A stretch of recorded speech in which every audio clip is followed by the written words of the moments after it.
What is up, guys? Welcome back to another video. What is up, guys, and welcome back to another video. In today's video, I'm going to show you how to fish for trout and other species on rivers with spinners and also small crankbaits. So let's get started. Alright guys, so the first thing we're going to go over here is the rod. Now for a rod on these rivers and streams, I like to have either somewhere between a 5 foot and a 6 foot light action to ultralight rod. So this is a ugly stick light action rod. It's 5'6". And I just have this little $15 reel from Walmart, 6-pound fluorocarbon. Then I have a swivel here on the end of the line for quick change of lures. And there goes some fish right there. What are those fish? So let's get our, and then we have a little size 4 Panther Martin silver spinner. So we're gonna try to cast into these fish because I'm not sure what they are. I just hope they're not pipe minnow. They look kind of like suckers, maybe. So let's give it a toss.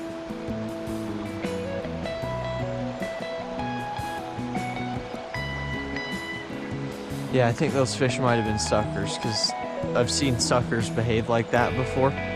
Anyway, so for the casting technique, what we're gonna do, so usually you want the upstream side of the river to be on your dominant hand, but you know, life's not fair, so yeah. But usually that doesn't happen, but if it doesn't, here's a casting trick. For example, I'm a right-handed person, so my strong suit is when I can cast upstream like this. But that's downstream. So I want to cast upstream, I use a backhand toss. I'm surprised I actually got that in the water.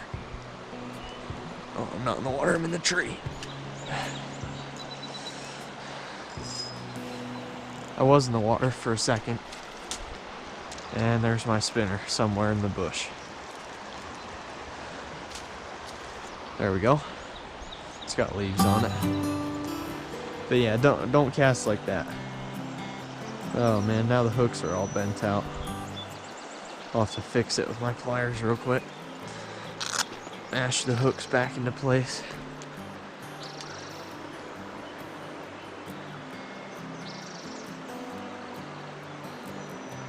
There we go. Good as new. Yeah, so don't quite cast like that.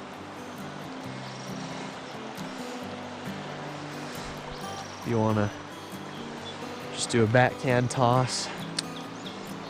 Get that little spinner right through your target area.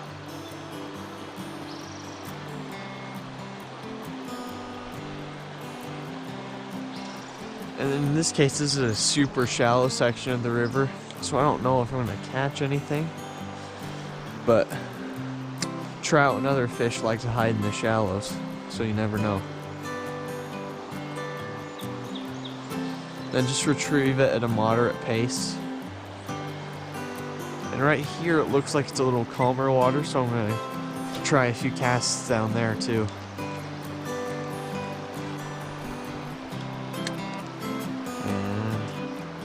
Got it right in the shallow. It's not optimal. Oh, what was that? Probably just a rock. Yep, if you're fishing with a spinner on this type of river, you're gonna get hung up on rocks all the time. Which leads me to my second lure of choice today, which is a floating crankbait. See, take the little spinner off. It's gonna get hung up a little too much for my taste. So we'll put the spinner away for now. That's how you fish it. We'll get out this little crankbait box.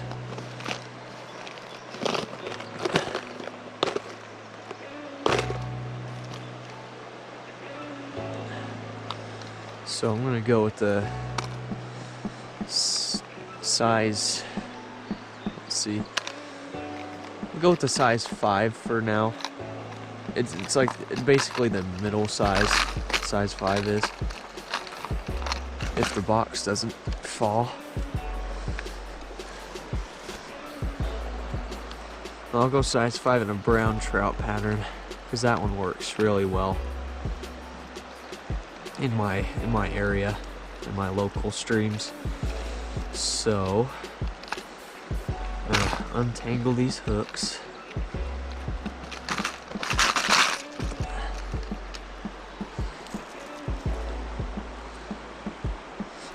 Okay, now we got it. Put the box back in my backpack. We have this little size 5 little bait by Rapala. Some people call it a crankbait, some people call it a jerk bait. I personally call it a crankbait because of its action. So if we put this down in the water for a minute here, you'll see that it has a wobbling action very characteristic of a crankbait. Look at that. See that wobble?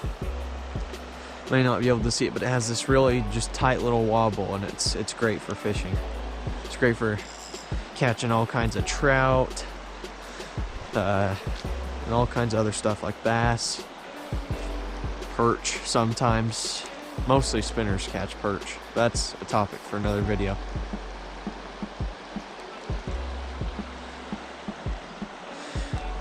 And the reason I'm choosing the floating variety is because this section, like I said earlier, this section of the river is really, really shallow.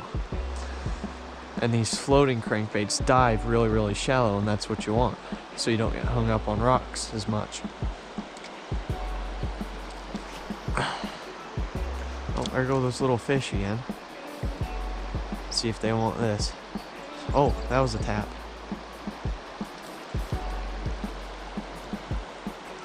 I think one of them might have tapped it. Oh, I think one of those fish chased the lure. So that's a good sign. They must be some sort of predatory fish. I just hope they're not a northern pike minnow. If you live in an area where northern pike minnow live, you probably should kill them, unless your state says otherwise. In my state, you're encouraged to kill them. You don't have to, but you definitely should. Because northern pike minnow, I'm stacked. Northern pike minnow are generally native, but they're a trash fish because they eat all the game fish. So you gotta get, if I get one of those guys, I'll have to dispatch it. Another tip is, when you do hook into a fish, when you do feel the fish bite, you have to let the fish get hooked. You can do a little twitch for the hook set, but you can't do a great big, tournament bass hook set, because that'll just rip the lure right out of the fish's mouth, especially if you're fishing with barbless hooks. Personally, I like to fish with barbless hooks because it makes it easier to release the fish I catch. And it also, helps you get out of snags, not snacks. Helps you get out of snags a little easier. And, yeah. And it works just as well as barbed hooks, if not better. Because a barbless hook will go a lot deeper into the fish's mouth, is what I've read. So, yeah. For me, barbless hooks are the way to go. I just pinch down my barbs with pliers and all that stuff.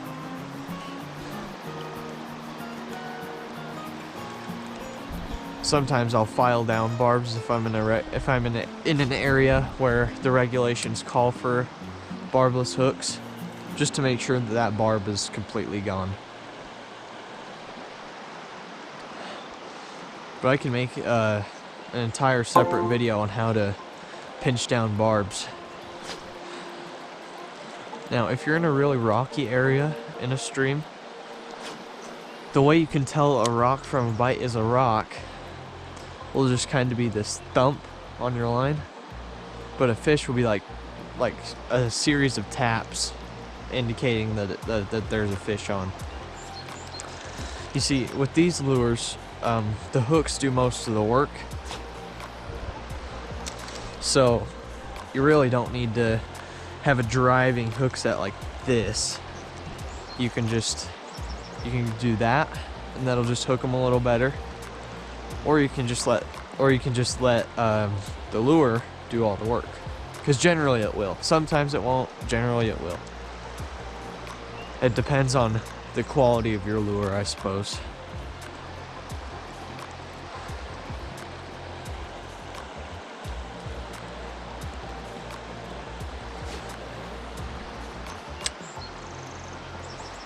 Maybe if I just let my lure drift with the current. Yeah, I don't see this being a jerkbait. This Rapala lure, I guess it has okay action as a jerkbait, but I like it much better as a crankbait. Just that tight wobble. I've caught lots of rainbow trout using this lure. I've caught really nice brown trout using this lure, just using it as a crankbait and not a jerkbait.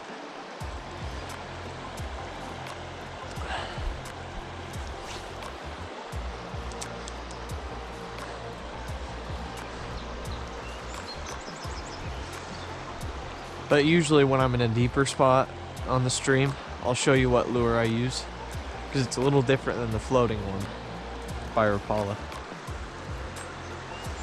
So let's put the rod down for a minute. And the other type of Rapala lure I like to use is the countdown. It's signified that one of these is broken, but it's signified by the split ring on the nose of the bait. Gives it a better wobble, and then they weigh a little bit more too than the floaters. So I like to use that in deeper parts of the stream, or if you're just in a shallow stream overall, the floater is the way to go, because it floats until you start reeling, then it dives. So it's not a topwater lure. And you don't have to necessarily make a giant long cast to catch fish. Sometimes it'll just be a short cast. Sometimes those fish will be hanging right near the bank.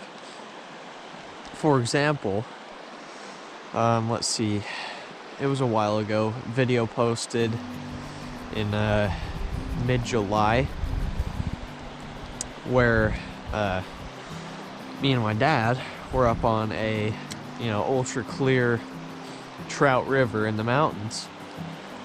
Sort of in the mountains. It was kind of right in a town, but it was a mountain town anyway. But when I caught a fish, the fish followed the lure to like 2 feet from the bank and then chomped it down at the last second. So, you can catch fish close to the bank.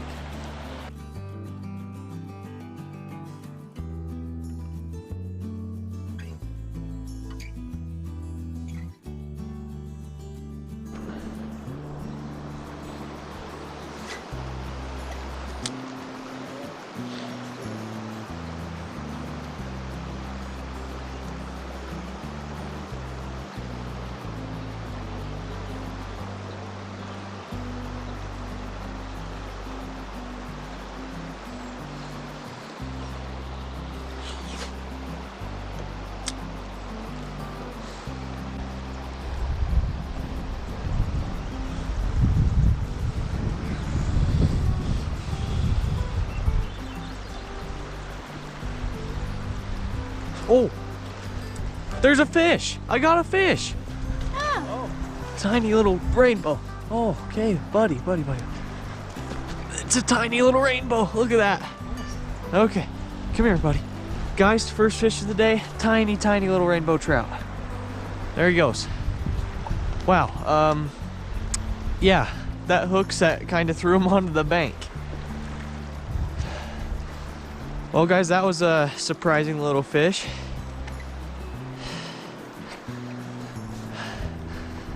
surprised he could get his mouth around that spinner for that long. Wow. Whew. And I'll switch. That's got a fish.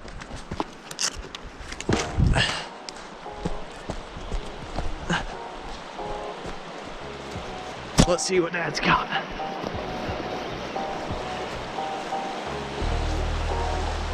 Little rainbow. Yeah, there he is.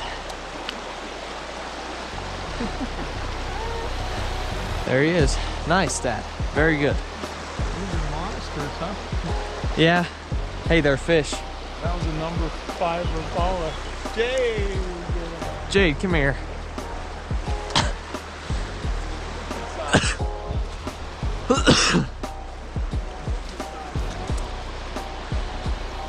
Nice. Here, Skippy. Jade is also one that likes to come on these adventures. Her surgical procedure went quite well, and she's on a good road to recovery. Oh my gosh, Dad's got another one. Very next cast.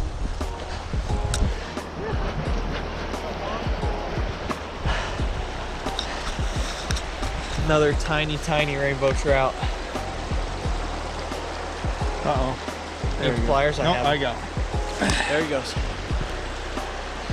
Well guys, as you saw there, I did catch one fish and then I had a couple more on the line, but I was just using that same tactic over and over again, and it catches fish. So there's the tutorial. I hope you guys enjoyed this video. If you haven't subscribed and would like to see more content, I highly suggest subscribing. If you like this video, please leave a like. But regardless of the luck, hope you enjoyed this episode, and we'll see you in the next one.